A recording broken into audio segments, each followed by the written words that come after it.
Welcome to Booktok, where we have a huge amount of books that people are always shoving in your face to read, where you hear terms like smut or romantasy or other random things. I'm going to be giving you a roadmap of some of the terms and my favorite books so you know where to start here on Booktube/Booktok. To start out with, we're going to do TBR, and TBR is just simply to be read. DNF is did not finish. I do this quite often and I use it a lot, and then I realize that it's actually not like common knowledge that people use this term. Next term is binge read. This is when you just like read the book in one sitting, and you like, if it's a series and I like binge read the series, that means that you read the books really close together. If someone says spoiler in the beginning of their video, or it's in a like text on the top of the video with like a warning symbol, that means that it's going to spoil whatever's in the series. And that's kind of common knowledge, but apparently is a really frequently asked question, so I decided to put it on there. Book hangover is a lot like any other hangover, where it's you had too much of something and then you're sick from it and you don't know what to do. It's the same thing. So like if you read a really good book and you loved it so much and you're like, oh my gosh, I'm never gonna find another book like this again, it's called a book hangover. I decided to put this one on here because I've noticed a lot of people in my comment sections, especially on Pinterest, where they're like, I thought ACOTAR was literally the title of this book, but no, it's a abbreviation of A Court of Thorns and Roses. So you hear like ACOTAR, ACOMAF, a bunch of other ones for it. I've only read ACOTAR in the second book. So yeah. A mood reader is almost what I am. Most of the books I have on my bookshelf are super unfinished, and like I never actually finish any books because it really just depends on my mood. Like sometimes I'll be feeling dystopian, and then the next day I'm like, actually I want to read a pirate book, and then after that I'm like, actually I'm going to reread my favorite book when I was 12. And so that's mood reader, and that's a very common term because if people are like, oh, I'm a mood reader, I'm not a good book rec person. It's because they have a very wide variety, but it's typically based off of one mood. Next term is reading slump. I get in these a lot. It's when you simply just lose the motivation to read, and that can be caused by a book hangover, or it could just simply because you're just like bored of it. Like for me, like I'm in a reading slump because of schoolwork, and like I have so many books to read for school, and like I just don't want to read anything, so I can't get myself to read any books. But that's really common, and it's super hard to get out of book slumps. I have a bunch of like reading slumps. I have a video on that, and then I plan to make another updated version of the video. But there's definitely help if you need it. But they suck. Everybody gets them at some point. But if somebody's like, oh, I'm in a reading slump, you're like, okay, so you just don't feel like reading right now, kind of a thing. I don't know why we actually created all these terms, but it's kind of useful. If you see the words YA, capital Y, capital A, that's young adult fantasy typically, just young adult books. And typically they're smut free. And smut, I think I just went over, but smut is anything that's explicit, like explicit scenes. So that's gonna be a lot of dark romance, has a bunch of smut.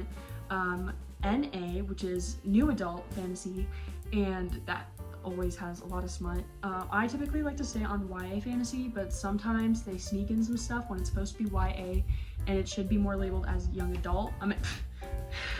It should be more labeled as new adult, but they label it as YA.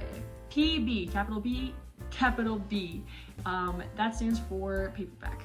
So if somebody's like, oh, my PB copy, paperback. That's kind of, it's rare, but it's been used. And then we got HC, capital H, capital C, and that is hardcover. Then we got fanfics, and those, if you live under a rock, fanfics are fanfiction. And that's where people take a story that's already been created, like Harry Potter. And let's say I was like, oh, I'm gonna make a fan fiction that I live in Hogwarts and I'm dating Draco Malfoy. That's like the most basic one, but that's the one that I literally wrote when I was 12. I never posted it anywhere, and I never will, but just know I have done it. And with Peter Parker, best fanfics you'll ever read. But anyway, ways that you can find those fanfics is Wattpad, and like that's pretty common. That's where most people actually began reading. But there's a lot of smutty stuff on there. And then AO3. And I'm pretty sure that's actually going to be taken down or something like that.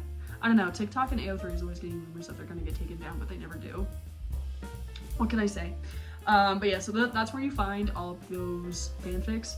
And there's some actually good ones on there. I've read some good fanfics that aren't smutty, but that's typically where people go to post smutty stuff. The different branches of Booktok/Booktube.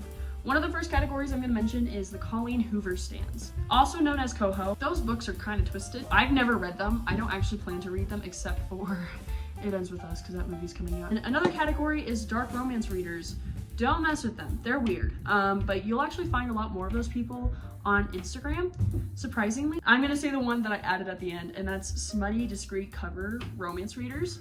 That's like a whole thing in itself. Let me find a book that looks like this book right here. It's called The Upside of Falling. This is like the only romance book I've read, other than like Me Before You, which was heartbreaking, and I was like crying my eyes out. Even though I knew how it ended. I'm still like, no, but that wasn't supposed to happen because now I love these characters. But anyway, this, like, covers that look like this, people typically like will like, this will be smut. Okay, and then we got YA fantasy, which is what I'm a part of. And honestly, that's like the most elite group because we kind of have a bunch of subcategories, but it keeps out the smut. So we're like the purest form out there, if that makes sense. New adult fantasy, which I put in parentheses, Henry Cavill, and that's because everybody always fan cast him as their favorite characters because he's hot. And then we got the dystopian people. They're kind of weird, and they're typically 13 years old, and then that's just like a quick phase, and then they leave. And then we're happy again, kind of a thing. Now we got the people who still like the tween books. So we got the people that like Lunar Chronicles, which are really good. Lunar Chronicles is like the Story Thieves, the Land of Stories, Percy Jackson typically. Harry Potter's also in there, but Harry Potter also kind of goes into YA fantasy. But yeah, so that's that category. So there's like the young people, and those are typically like the 11 to 13 year olds that are on TikTok, and they shouldn't be on there. Let me know in the comments if I missed any. But anyway, now we're gonna go to my favorite books that I've read on Booktube, like some of them. And this is more of like the order that that I recommend beginning because it's the popular books. I've actually read a really good amount of the popular books, so I have pretty good experience knowledge on that. And I'm gonna say this in a super biased way because I actually did not like most of these books, but I'm still gonna like, if you want, this is the Booktube / Booktok starter pack. And this is the order that I recommend reading it because it starts from like most popular, and the first ones you're likely gonna see, and it's gonna lead up to like the best ones. And I have ACOTAR at the end of it because once you read ACOTAR, you're just gonna be looped into the fairy world, but like you first want to expand that before you narrow it down because I promise you're not gonna want to go back. I don't like it, but most people get trapped in the rabbit hole of fairies. So yeah. First one I recommend is The Cruel Prince. I actually really like this. First time around I kind of hated it, and then I bought the series, so I had to finish reading it, and I actually really liked it. I love Carden. Carden was my Pookie Bear for a little bit. But yeah, I read that like a year ago, and I actually really liked it. But I recommend starting with that one. That's like the most popular. You'll see the most Jude and Carden stuff.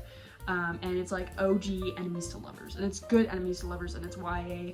They have stuff at the end of the book, but it never gets explicit. It always fades to black, for what I can remember. And then we got Shadow and Bone / the Grishaverse universe. So that you're gonna start with Shadow and Bone, read those 3 books. Then you're gonna move on to Six of Crows, which is actually probably my favorite book ever.